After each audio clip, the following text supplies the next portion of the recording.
এই ছোট্ট বাচ্চা দুইটা আর কোনোদিন বাবা বলে ডাকতে পারবে না। হয়তো চাঁদা দে, না হলে তোর জীবন দে। আপনারা যে ছবিটি দেখতে পাচ্ছেন, এই ছবিটির ছেলেটির নাম হচ্ছে সোহাগ, একজন ভাঙারি ব্যবসায়ী। গতকাল এই সোহাগকে নির্মম ভাবে দুনিয়া থেকে সরিয়ে দেওয়া হয়। এরকম বড় বড় পাথরগুলো তার শরীরের উপরে নিক্ষেপ করতে থাকে। তখনও সোহাগ জীবিত ছিল, বারবার আর্তনাদ করে বলছিল, আমাকে বাঁচতে দাও, আমার ঘরে ছোট ছোট দুটি বাচ্চা রয়েছে, অন্ততপক্ষে আমার পরিবারের সাথে একবার দেখা করতে দাও। তবে তার আর্তনাদ কেউ শোনে নাই। এক পর্যায়ে পাথর নিক্ষেপ করতে করতে তার শরীরটাকে বিবস্ত্র করে দেয়। সোহাগের নিথর দেহটি নিয়ে তারা চলে যায় বাজারের মধ্যে। সেই বাজারে হাজার হাজার শত শত মানুষের সামনে সোহাগের গায়ের উপরে উঠে নাচানাচি করে। সিসি ফুটেজে সেরকমই একটি দৃশ্য সামাজিক যোগাযোগ মাধ্যমে ছড়িয়ে যায় এবং সেই ভিডিওটি দেখার পরে প্রত্যেকটা মানুষের হৃদয় ফেটে যেন চিৎকার বের হয়। মানুষ এই ভিডিওটি শেয়ার করে রাতারাতি সোশ্যাল মিডিয়ার মধ্যে ভাইরাল করে দেয়। সাথে সাথে গ্রেপ্তার করা হয় 4 জনকে। 2 জনের ছবি প্রকাশিত হয়েছে অনলাইনে। যেই 4 জন এরকম একটি কাজ ঘটিয়েছে, সেই 4 জনকে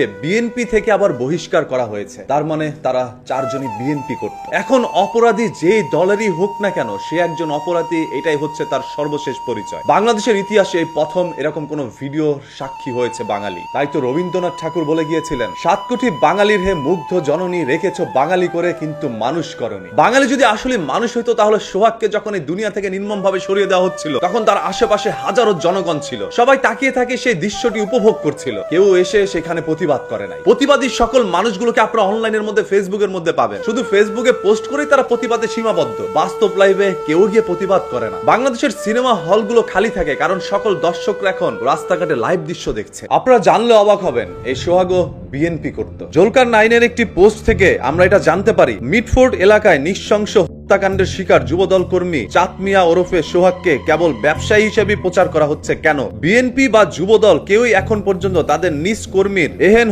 কাণ্ডের কোন রকমের প্রেস রিলিজ জ্ঞান ইস্যু করেনি। নিহত ছেলেটা তো তাদেরই রাজনীতি করতেন। ছবিতে গত 23শে ডিসেম্বর 2024 30 নং ওয়ার্ড চকবাজার জাতীয়বাদী যুবদলের কর্মী সভার মঞ্চে লাল বৃত্তে সোহাগ প্রকাশ্যে একজন বিএনপির কর্মী ছিল। বিএনপির বড় বড় প্রোগ্রামেও তাকে দেখা যেত। যাদের হাতে সোহাগের প্রাণ গিয়েছে তারাও বিএনপি করত। মানে বিএনপি নিজের পায়ে নিজেই কুড়াল মেরেছে। এবং এই ভিডিওটি সামাজিক যোগাযোগ মাধ্যমে ছড়ানোর পর থেকে বিএনপির বিরুদ্ধে যেন সবাই একরকম পোস্ট করে যাচ্ছে। তাদের নিজ কর্মীরাও তাদের বিরুদ্ধে পোস্ট করছে। কিছু কিছু পোস্টের মধ্যে এইভাবে বলা হচ্ছে যে সোহাগ আওয়ামী লীগ করত, আওয়ামী লীগের সাথে জড়িত ছিল এবং ওই সময় তিনি একজন শীর্ষ সন্ত্রাসী ছিল। আবার দেখা যাচ্ছে সোহাগ বিএনপি করত। আরে ভাই, সোহাগকে নির্মম ভাবে দুনিয়া থেকে সরিয়ে দেওয়া হয়েছে। এখন তাকে নিয়ে শুরু হয়েছে এক ভোগের রাজনীতি, যেই রাজনীতির মধ্যে যে যার স্বার্থ মোতাবেক পোস্ট করে যাচ্ছে। আজকে বিএনপির এরকম একটি ঘটনা ঘটার পরে আওয়ামী লীগের সকল কর্মীরা ফেসবুকের মধ্যে সোচ্চার হয়ে উঠেছে। সবাই বিএনপির বিরুদ্ধে পোস্ট করছে। সোহাগ শুধুমাত্র তাদের একটি দাবার গুটি। সেই দাবার গুটি ব্যবহার করে রাজনীতি মহলে শুরু হয়েছে এক নতুন গেম। আর সেই গেমের গুটি পরবর্তীতে কে হতে পারে? কমেন্ট বক্সের মধ্যে কমেন্ট করতে থাকেন। বিএনপি রাজনীতির সঙ্গে সন্ত্রাস ও বর্বরতার কোনো সম্পর্ক নেই। বাণীতে মির্জা ফখরুল। ব্যবসায়ীকে ঘটনার ব্যবস্থা নেওয়ার পরও বিএনপির উপর দায় চাপানোর অপরাজনীতি। নিচে আবার সার্জিস আলম কমেন্ট করেছেন, চাঁদাবাজির জন্য করে দায় না নেওয়া তার চেয়ে বড় ভণ্ডামি। দেয়ালে দেয়ালে মানুষ এখন লিখছে, নৌকা আর ধানের শীষ, 2 সাপের একই বিষ। সোহাগের একটি ছবি আমাদের চারপাশে ঘুরে বেড়াচ্ছে, যেখানে সোহাগ বলে গিয়েছে, অন্যায় ও চাঁদাবাজির বিরুদ্ধে গিয়ে জীবন দিলাম। আপনার কি আমাকে ভুলে যাবেন? হ্যাঁ ভাই, বাঙালি ট্রেন শেষ হলেই আপনাকে ভুলে যাবে। এর আগেও শত শত মানুষ আপনার মতো করে জীবন দিল, কারো কথা বাঙালি মনে রাখে নাই। যেই বাঙালি ইতিহাস ভুলে যায়, সেই বাঙালি সামান্য সোহাগকে ভুলতে বড় জোর 3 দিন লাগবে। 3 দিন পরে নতুন ট্রেন্ড আসবে এবং সেই ট্রেন্ডের মধ্যে গা ভাসাবে বাঙালি। সোহাগের বিষয়ে যুগান্তর পত্রিকায় কিছু তথ্য জানানো হয়েছে। তিনি এতদিন ধরে সেখান থেকে তার লোকজন দিয়ে